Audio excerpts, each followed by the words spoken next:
আমি শুনি একদিন পরীক্ষা করার জন্য রাজপথে বনানীর রাস্তায় নামলাম, 3-4 জন ভিক্ষুক লাইন ধরে বসা। সালাম দিলাম, জবাব তারা দিল না। আসলে এইভাবে জবাব দেওয়ার কথা না, সমাজে এর প্রচলন নেই। আমি কোনো কিছু মনে করিনি। এরপরে দরদ দিয়ে জিজ্ঞেস করলাম যে ভাই, কতদিন ধরে এখানে ভিক্ষা করো? একজনকে বললো, স্যার 7-8 বছর হয়ে গেছে। আমি তো মেলা সময় তুমি ভিক্ষা করেছো, এখনো তোমার ভিক্ষা করতে হয়? করা লাগে। তাই আমি বললাম যে কেমন মানুষের কাছ থেকে সহযোগিতা পাও? খারাপ না, সারাদিনে 2000-2500 এরকম হয়ে যায়। মাশাল্লাহ, তাইলে তো কম না। স্যার থাকে না। থাকে না কেন? যে প্রথমেই 400 টাকা দিয়ে এখানে বসতে হয়।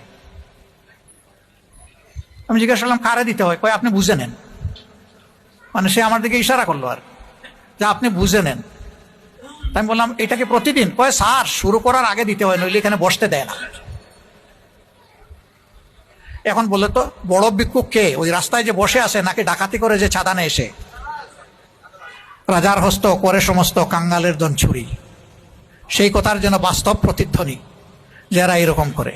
এখন যারা ভিক্ষুকের হাত থেকেও টাকা নিতে লজ্জা হয় না, তারা কত বেপরোয়া বেশরমা চিন্তা করেন এবার।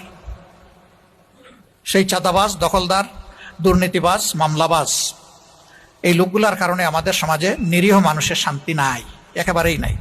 জীবনের নিরাপত্তা নাই, ইজ্জতের নিরাপত্তা নাই, তার সম্পদের নিরাপত্তা নাই।